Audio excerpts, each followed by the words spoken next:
오늘의 성경 말씀은 출애굽기 23장 14절에서 19절 말씀입니다. 출애굽기 23장 14절에서 29절 말씀입니다. 너는 매년 3번 내게 절기를 지킬지니라. 너는 무교병의 절기를 지키라. 내가 네게 명령한 대로 아비월의 정한 때에 이래 동안 무교병을 먹을지니 이는 그 달에 네가 애굽에서 나왔음이라. 빈손으로 내 앞에 나오지 말지니라. 맥추절을 지키라. 이는 내가 수고하여 밭에 뿌린 것의 첫 열매를 거둠이니라.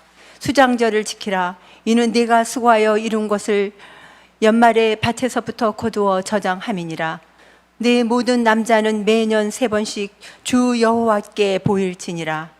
너는 내 제물의 피를 유교병과 함께 드리지 말며 내 절기 제물의 기름을 아침까지 남겨두지 말지니라. 내 토지에서 처음 거둔 열매의 가장 좋은 것을 가져다가 너의 하나님 여호와의 전에 드릴지니라. 너는 염소 새끼를 그 어미의 젖으로 삼지 말지니라. 이 말씀은 하나님의 말씀입니다. 아멘. 21년 동안에 세관교회 사역하면서 끊임없이 자신의 한계를 느낄 때마다, 시험이 올 때마다 저는 걷는 기도를 했습니다. 그러면서 기도하다가 암도 나았고, 최근에는 뇌의 문제도 났고, 요사이는 하루 저도 15,000보, 25,000보 사이에 아침과 저녁으로 무조건 혼자 걷는 것입니다. 지난 월요일 날 제가 한 3만 보 걸을 때에는 이 절기의 문제를 갖고 기도하는데 다시 세관교회가 부흥할 때처럼 정상에 갔으면 좋겠다. 정상에 올라가고 싶은 니드가 마음속에 생기는 겁니다. 만약에 내가 걷지 않으면 정상에 가야 되겠다는 생각이 들지를 않아요. 정상에 가기 위해서는 준비도 해야 되고, 음식도 준비해야 되고, 마음가짐도 준비해야 되고, 시간도 준비해야 되고, 작은 정상이든 집 뒤에 있는 동산이든 정상에 올라가면 보는 시각이 달라집니다. 산은 숲도 좋고 계곡도 좋고 평지도 좋지만은 정상에 올라가면 동서남북이 보이는구나. 보는 시각과 무대가 달라집니다. 내가 잘 올라왔구나. 자기 땀과 눈물이 희생의 기쁨이 있습니다. 그러면 우리가 정상에 올라오지 않은 내 아들에게 이 기쁨을 줄 수 있을까요? 아들아, 정상에 올라가면 이런 놀라운 기쁨이 있다. 목사는 자기의 양떼들에게 기쁨을 줄 수 있을까요? 절대로 줄 수 없습니다. 정상에 올라가는 경험은 자기가 희생해야 돼요. 자기가 땀 흘려야 됩니다. 자기가 준비해야 돼요. 그리고 올라갔을 때 정상 이러는 거구나. 하나님께서 아브라함에게 은혜 받아야 될 사람, 감사해야 될 사람 롯이 배신합니다. 역사와 세계 중에는 항상 가까운 사람들에게서 배신의 역사가 나타납니다. 롯은 아브라함과 떨어지지 말아야 됐어요. 왜? 아브라함 때문에 복을 받은 겁니다. 물질이 많아지고 풍요로워지니까 나도 잘 살 수 있다. 그리고 삼촌인 아브라함을 쳐내고 자기가 땅을 차리었습니다. 아브라함이 얼마나 속이 상했겠어요. 제가 아무것도 없이 새빨갛게 있을 때 내가 데리고 애굽에 내려갔다가 같이 부자가 됐는데 자기가 머리 써가지고 자기가 전 땅을 차지하고 다투자 하니까 삼촌이 기가 막히는 겁니다. 그래서 아브라함이 하나님께 물으니까 하나님이 헤브론에 올라가라 그랬어요. 여러분 지도를 한번 보세요. 헤브론이 예루살렘에서 27km 중심입니다. 이스라엘의 중심이에요. 아브라함은 헤브론에서 예배를 드렸습니다. 헤브론 산지가 4,000피트가 높은 데예요. 4,000피트 하면 3m가 1피트, 3피트가 1m니까 약 1,500m가, 그리고 사해, 헤브론 산지 밑에 사해는 바닥의 지하 이 수면보다도 1,400피트가 낮은 거예요. 그럼 4,500피트의 산이야. 그래서 하나님께 예배를 드린 겁니다. 하나님 말씀하니, 아브라함아, 네 그 위에서 헤브론에서 동서남북을 바라보라. 보이는 땅을 너와 내 사수 주리라. 저 지금 방송실에서 보여준 저 도시는 헤브론의 현재적 도시입니다. 하나님이 말씀한 것이 다윗이 통일 왕국이 되는 아브라함의 후손이 왕이 돼요. 이런 생각해 보세요. 만약에 헤브론에 올라가지 않았더라면, 야, 니 오늘 바빠서 팬데믹 때문에 못 올라왔니? 다음에 내가 예배드리게 할게. 하나님 그렇게 말씀했겠어요? 하나님이 말씀하시니 올라간 겁니다. 배신당하고 땅을 빼앗겼으면 얼마나 속에 선물이 나겠어요? 하나님 올라가게 하신 거예요. 왜? 더 멀리 보게 하신 겁니다. 땅만 바뀌었습니까? 시간을 보았겠죠. 역사를 보았겠죠. 여러분, 이스라엘 백성의 믿음의 뿌리는 하나님의 구원입니다. 근데 아브라함의 후손들이 하나님이 선택한 백성인데도 불구하고 430년 동안 고통을 당했어요. 흉년 때문에. 애굽에 내려가 가지고 노예 생활을 했습니다. 그런데 하나님의 사람이 사는 그 애굽에 전염병이 퍼졌어요.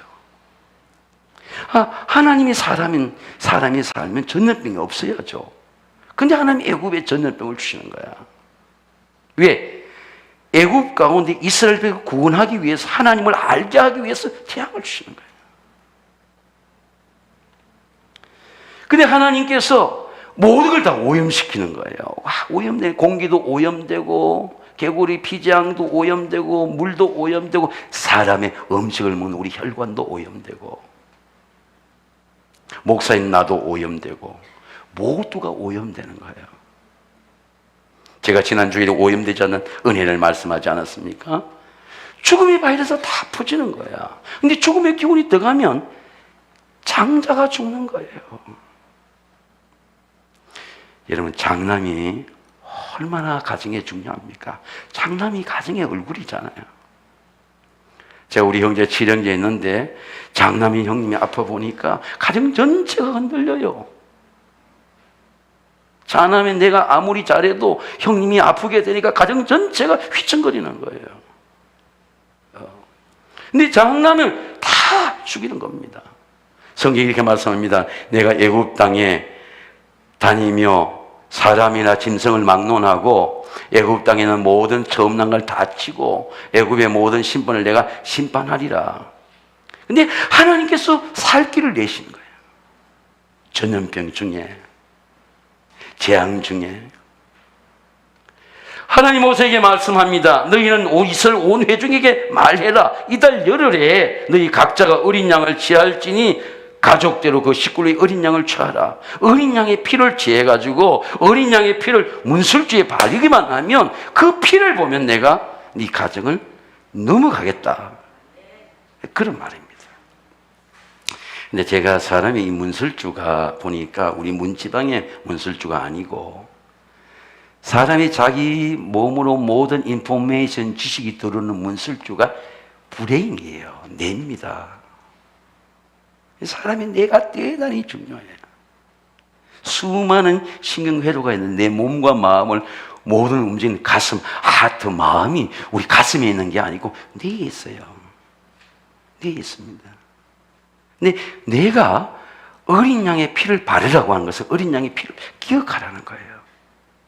우리가 컴퓨터가, 여러분, 제가 최근에 현대 과학을 보니까 달날에 가던 그 슈퍼컴퓨터가 우리 핸드폰 하나에 다 할 수 있는 거예요.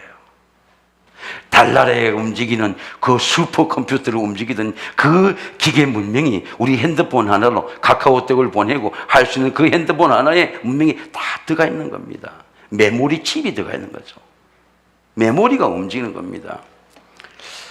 보라, 세상 죄를 지고 가는 하나님의 어린 양이로다. 예수님께서, 하나님께서 어린 양의 피로 애굽에서 재앙의 이스라엘 백성을 구원하는 거예요. 바울이 이렇게 말씀합니다. 우리가 죄인 되었을 때에 그리스도께서 우리를 위하여 죽으심으로 하나님께서 우리에 대한 자기의 사랑을 확증하셨느니라. 피만 보면 내가 하나님 나를 사랑하시는구나. 사랑을 느끼는 거죠. 하나님의 사랑으로 내가 이기겠구나. 우리가 그 피로 말미암아 의롭다 하심을 받았으니 나는 더러워지고 오염되고 피도 오염되고 생각도 오염되고 오염됐는데 피로 나를 의롭다 하시니 내가 그로 말미암아 진노하시고 구원을 받을 것입니다. 예수님의 피는 구원의 본질입니다. 제가 이 말씀을 드리는 이유는 오늘 성경 낭독에 읽은 것처럼 유월절의 피를 통해서 삶의 감사, 맥주절의 감사가 오게 되는 겁니다. 구원의 감사입니다. 너는 무교병의 절기를 지키리라. 내가 내게 명한 대로 아비벌의 정한 때에 이래 동안 무교병을 먹을지니 내가 그 달에 애굽에서 나왔습니다. 빈손으로 내 앞에 나오지 말지니라.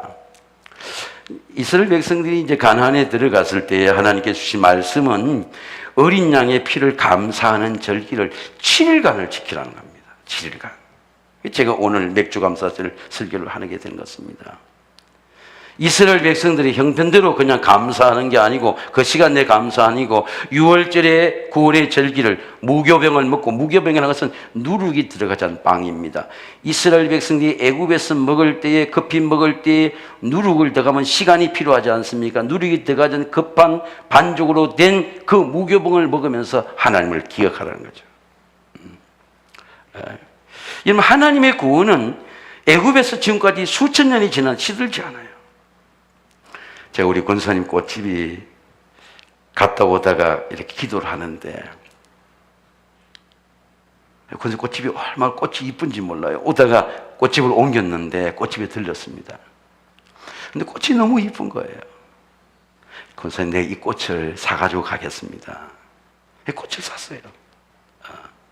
꽃을 사가지고 딱 2송이 핀 꽃을 책상 앞에 놓고 제 책상 앞에, 저는 지금 책상에도 앉질 않습니다. 스탠드 5만 원짜리 책상을 사놓고 하루 종일 이렇게 서서 근무를 해요.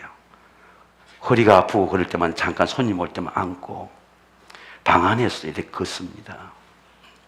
그 백일홍이 꽃을 이렇게 보게 되는데 3주간 보니까 꽃이 시들어져요. 어느 날 내가 좋아했던 꽃이 다 시들어질 거예요. 그렇게 아름다운 꽃도 3주간밖에 가지 않는 겁니다. 성경의 말씀처럼 세상의 부귀 영광은 꽃과 같이 떨어진다. 그런데 여호와의 말씀은 세세토록 있을지어다. 하나님의 구원의 은혜는 시들지가 않습니다. 그런데 무교병이라고 하는 것은 이 무교병을 먹으면 애굽의 그 은혜가 시들지가 않는 거예요. 시간을 초월한 겁니다. 여러분, 오늘도 6월절 은혜가 여러분에게 나타나게 되시기를 주의 이름으로 축원합니다. 그러면 왜 무교병을 먹느냐? 하나님의 은혜를 메모리 기억하는 거예요.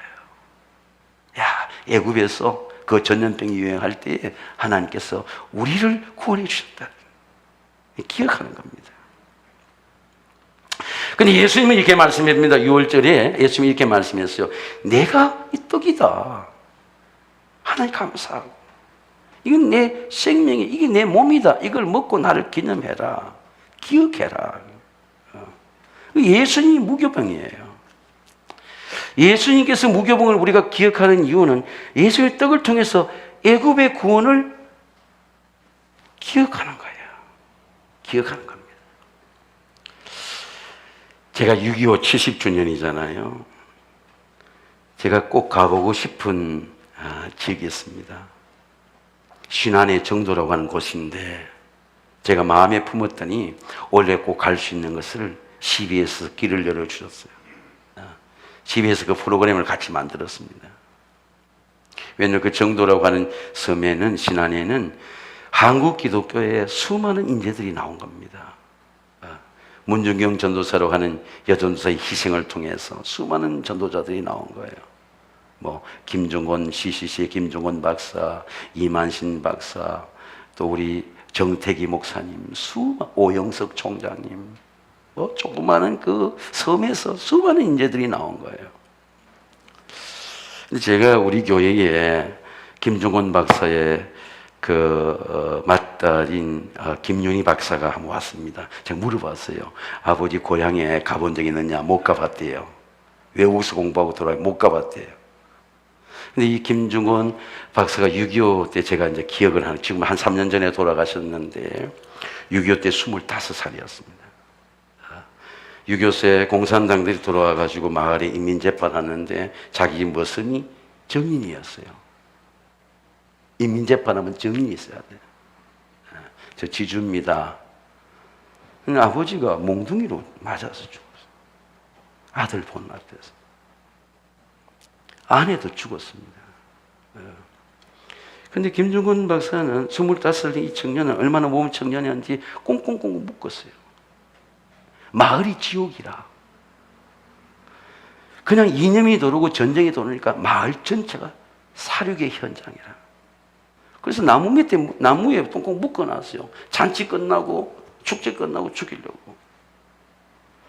그리고 인민재판하고 정인을 세우는데 동네 할머니들이 무서움을 무릅쓰고 예수 믿는 사람들이 우리 김종건은 죽이면 안 된다고. 그러면 나를 죽이라고. 그 청년은 죽이면 안 된다고. 그래가지고 마을 사람들이 반대하니까 인민재판에서 살렸어요. 가만히 사가지고 절벽에 가서 아무도 모르게 떨어뜨리려고, 바다 옆이니까 떨어뜨리려고 데리고 갔는데 갑자기 호루라기를 부는 겁니다. 공산당 회의가 있어가지고. 그래서 그걸 떨어뜨린 걸 놓고 갔어요. 그래서 김종건 박사는 이런 걸 얘기합니다. 자기는 평생 동안 그 은혜를 잊지 못하는 거예요.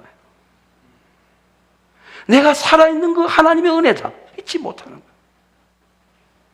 그리고 신학교 가고 1년 만에 미국 가는 길이 열리고 미국의 풀러 신학교에 가서 유학을 길게 한 것도 아닙니다. 1년 반 동안 하는데 거기 빌 브라이트를 만난 거예요. 그 CCC 캠퍼스, 크루세이드 카프레이션 CCC가, 한국의 CCC가 그렇게 창립이 되는 겁니다. 한 3년 전에 돌아가시기 전에 많은 목회자들과 대학생들을 모아놓고 한 설교가 6.25의 고통을 기억해 하라는 거예요. 고통을 잊어버리는 거예요. 그러면 하나님의 그 고통을 기억하는데 그 고통 속에 하나님의 놀라운 은혜가 있는, 내가 나 된 거, 내 자식들이 된 거, 이 조국에, 이 분단된 조국에 그리스도의 푸른 계절이 오게 하잖아. 그리고 자기를 핍박하고 자기 아버지를 죽인 그 이북에 염소를, 암소를 사가지고 소를 수백만에 끌고 북한에 갖다 준 겁니다. 왜? 궁열로 이기는 거예요. 분노로 이기는 것이 아니고. 1982년도에 둘째 딸 신혜 씨가 손자 둘이 있는데 위암이 걸립니다. 다른 고통은 참겠는데 부모가 죽는 것도 봤는데 내 딸이 죽는 걸 못 보겠더래요. 그것도 애들이 둘이나 있는데. 그래서 병상에 가서 마지막 숨을 거두는 사랑한 둘째 딸이 신혜 씨에게, 신혜야, 십자가를 봐라. 예수님을 봐라. 우리가 이 고통 속에 구원하셨으니 너를 좋은 데 인도할 것이고 반드시 내 자녀들을 하나님이 도와주실 것이다. 고통의 기억 속에 은혜가 있는 겁니다. 여러분, 누가 죽음을 이길 수 있겠습니까? 누가 여러분 환난 속에 가면 살 수 있습니까? 그분은 말씀하기를 우리의 힘은 예수 그리스도다는 거예요. 십자가의 도가 세상 사람들에게는 미련한 것이지만은 구원을 받은 우리에게는 하나님의 능력이라. 이 맥주 감사제에도 여러분 이 자리에 앉은 것도 우리 예수님의 구원의 은혜인 줄로 믿습니다. 구원의 열매입니다. 맥주지를 지키라. 내가 수고하여 뿌린 밭에 첫 열매를 거두이니라. 이런 하나님 하나님의 구원은 영으로 들어오는 겁니다. 영으로 들어오니까 몰라요. 근데 들어오면 내가 알아요. 이게 은혜구나. 보이지 않습니다. 내가 느껴요. 내 몸이 낫는구나. 근데 하나님의 영은 하나님이 기분 나쁘다고 떠나질 않습니다. 쇠퇴하지도 않아요. 코로나 바이러스의 이 재앙 때문에 제가 유튜브나 이런 걸 통해서 이래 보니까 많은 사회적 변화, 경제적 변동, 국가적 변동, 개인의 삶의 변화가 오게 됐죠. 위런 머핏 같은 그런 투자의 귀재라고 하는 가치 투자, 그런 분들도 수조 원의 돈이 날아가 버렸어요. 델타 항공의 주식을 갖고 있는데 항공 산업이 손절매를 갖고 있다가 수조 원이 날아가고 나서 손절매를 했습니다. 야, 이건 내가 모르는 재앙이구나. 2차 대전하고도 다른 문제구나. 세계적인 투자의 귀재도 수조 원이 날아간 겁니다. 근데 하나님의 영은 쇠퇴하지가 않아요. 성경이 이렇게 말씀합니다. 내가 그들에게 영생을 주노니 영원히 멸망치 아니할 것이요 그들 내 손에 빼앗을 자가 없느니라. 그들을 주신 이는 내 아버지는 만물보다 크심에 아무도 아버지의 손에서 빼앗을 수 없느니라. 여러분, 우리의 가장 큰 은혜는 뭡니까? 저와 여러분은 하나님의 영을 받았습니다. 그걸 확신하는 거예요. 내가 하나님의 영을 받은 사람이다. 그 세상 사람과 다르죠? 세상 사람들하고 다르죠, 우리는. 야, 우리 하나님의 영을 받은 사람이라. 환난을 이길 수 있다. 예수가 내 안에 사는 은혜입니다. 영으로 사는 거예요. 예수님이 내 안에 있는 겁니다. 내 안에 있으니까 내 혼자도 죄를 지으려고 그래도 예수님이 내 안에 있으니까 못 짓는 거예요. 예수님께서 이런 말씀합니다. 내 살을 먹고 내 피를 마시는 자는 내 안에 거하고 나도 그의 안에 거하나니 살아계신 아버지께서 나를 보내심에 내가 아버지로 말미암아 사는 것 같이 나로 말미암아 살리라. 여러분, 예수님께서 여러분 안에 사시기를 주의 이름으로 축원합니다. 느껴야 돼요. 예수의 포도나무와 가지로 비유합니다. 내 안에 거하라. 나도 너희 안에 살리라. 그 말입니다. 거하리라는 말이 거주 거자거든요. 가지가 포도나무에 붙어 있지 아니하면 스스로 열매를 맺을 수 없음 같이 너희도 내가 네 안에 있지 않으면 내 열매를 맺을 수 없다. 예수님이 없는데 어떻게 예수님이 열매를 맺습니까? 근데 여러분, 포도나무의 열매를 보세요. 포도나무의 열매를 보면요, 포도의 열매도 있고 포도의 향기도 있죠. 구원의 은혜가 때가 되면 반드시 나타납니다. 내 노력으로 맺는 게 아니에요. 제가 이시영 박사 유튜브를 이렇게 보니까 사람이 노인이 되면요, 노인의 냄새가 난대요. 냄새가 나는, 나이가 들면 나이 드는 냄새가 나는. 그래서 더 목욕하고 걷고 운동을 하면서 자기를 관리해야 돼요. 사람이 가장 중요한 것은 그분은 85세인데 아직도 건강하고 매력이 있어요. 말 안 돼도 매력이 있습니다. 매력이 재산이라는 거예요. 그 사람의 향기가 있습니다. 포도가 다 달라요. 다 연도마다 다르고 나무마다 다 다릅니다. 송이마다 다 달라요. 그러나 포도에 향기가 있습니다. 우리가 세상의 영을 받지 아니하고 오직 하나님으로부터 온 영을 받았으니 이는 우리로 하여금 하나님께서 우리에게 은혜를 주신 것을 알게 하려 함이라.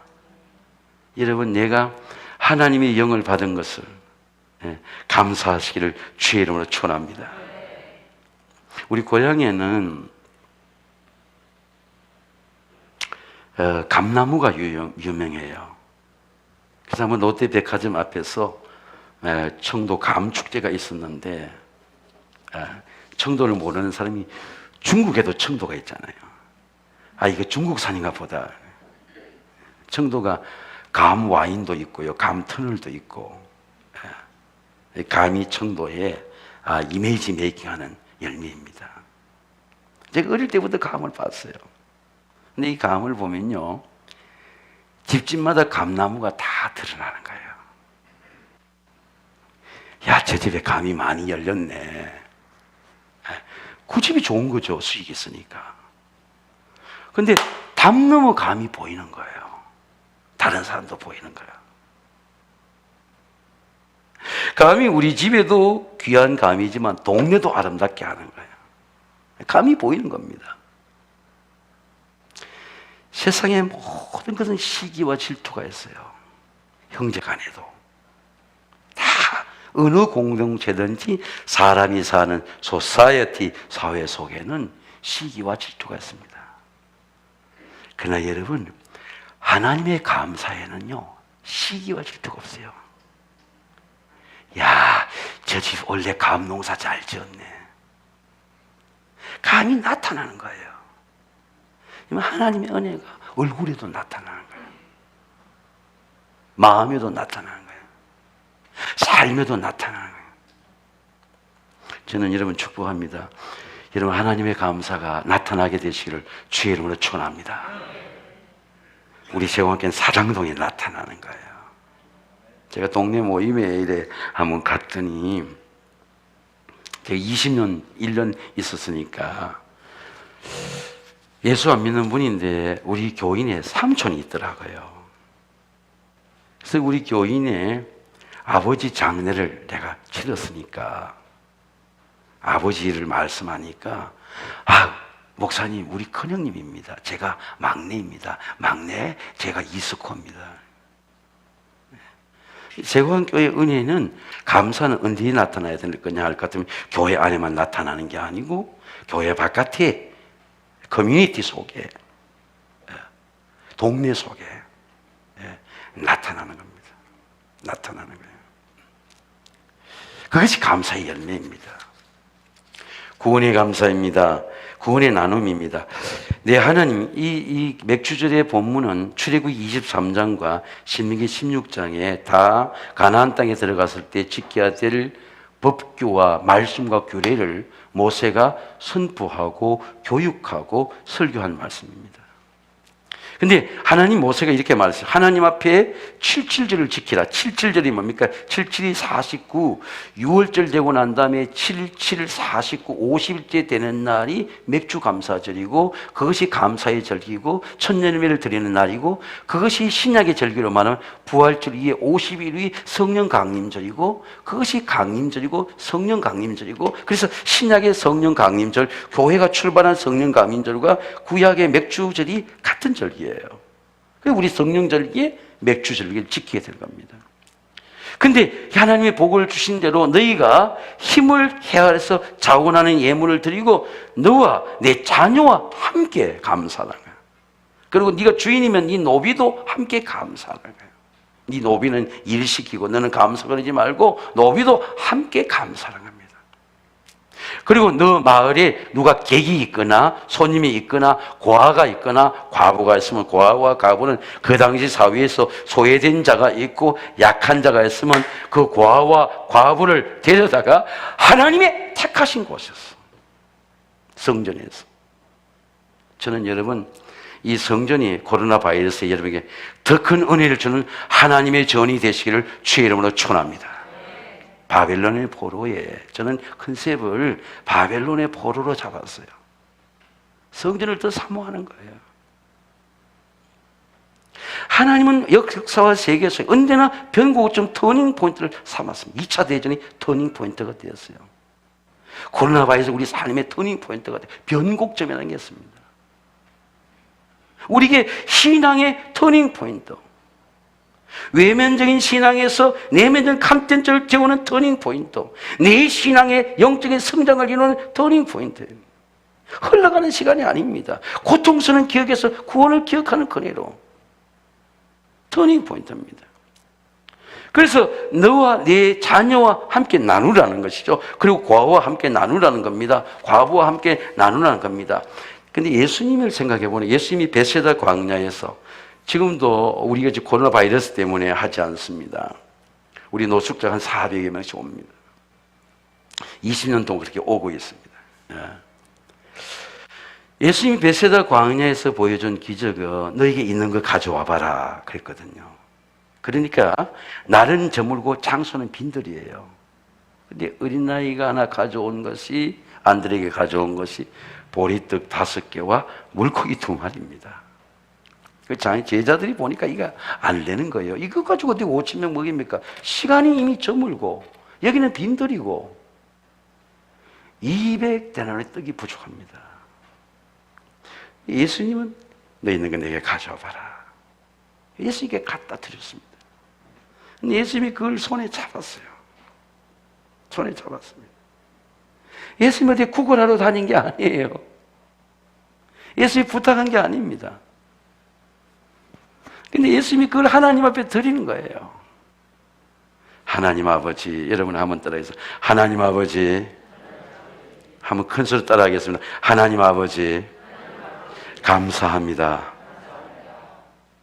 하나님의 사람은 심플해요. 복잡지가 않아. 이유가 많지 않아요. 하나님 아버지 감사합니다. 우리 원어로 말하면 유카라시아. 하나님 아버지 감사합니다. 그리고 이제 나눠준 겁니다. 그러니까 예수님이 누구와 먼저 나눴어요? 하나님과 나눈 거예요. 하나님과 나누니까 커진 거예요. 내 것을 내가 나누지 않고 하나님 앞에 드리고 하나님과 나누니까 커지는 거예요. 왜? 하나님이 크신 분이야. 내겐 적은 것인데 하나님의 소리 들으니까 그 적은 것이 능력 있는 것으로, 부유한 것으로 하나님께서 그것을 부유하게 하시는 것입니다.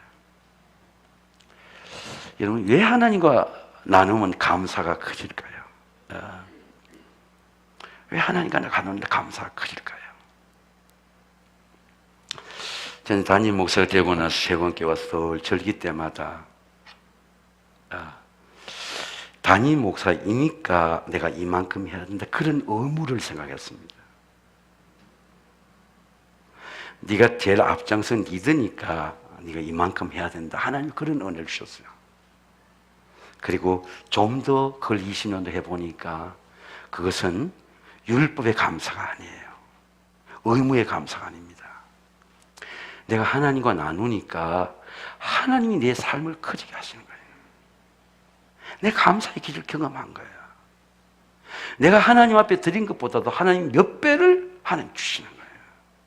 부유하게 하시는 거예요. 하나님과 부유해지니까 5,000명을 먹이는 거죠.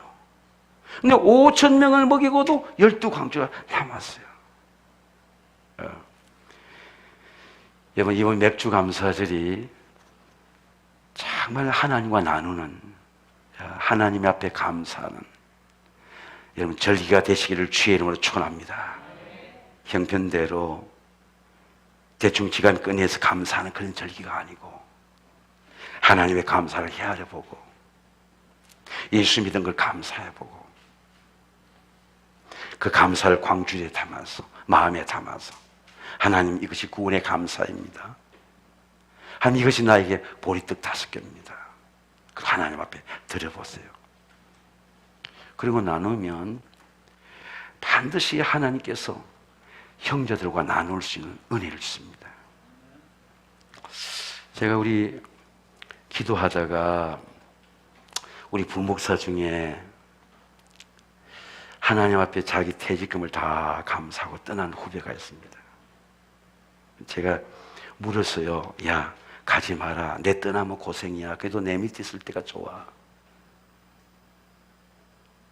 그러니까 눈물이 걸성걸성해가지고 아들이 아토피기 때문에 자기는 시골로 가야 된다는 거예요. 야, 시골로 가면 도시 한번 올라오기 힘들어. 담임목사 될 때까지 여기서 열심히 해. 근데 아들 때문에 보냈습니다. 한 번은 교회에서 열심히 일하는지 그 큰 버스를 몰고 저 서산에서 간장게장 하나를 가지고 저한테 감사하러 왔어요. 제가 그 덩어리를 보고 내가 어떻게든 저 박목사에게 내가 갚아줘야지 기도를 품었습니다. 기도를 품었어요. 근데 개척해 준다는데 개척하기가 쉽지 않지 않습니까? 또 시골에 간 거예요. 제가 간다 그래서 그 교회 감독, 그 연예 감독이 전화해 보니까 어려운 교회라는 겁니다. 고생하는 교회래요. 일해야 되는 교회라. 전화를 하니까 목사님 저는 너무 행복합니다. 교인들이 열심히 합니다. 서울서도 내려옵니다. 지난 주간에 그 딸이 감신대 온라인 하는데 제가 총장에게 전화를 했어요. 통화가 됐습니다. 어릴 때 하는 형제처럼 지난 총장이고, 그리고 기획 담당에게 전화를 했어요.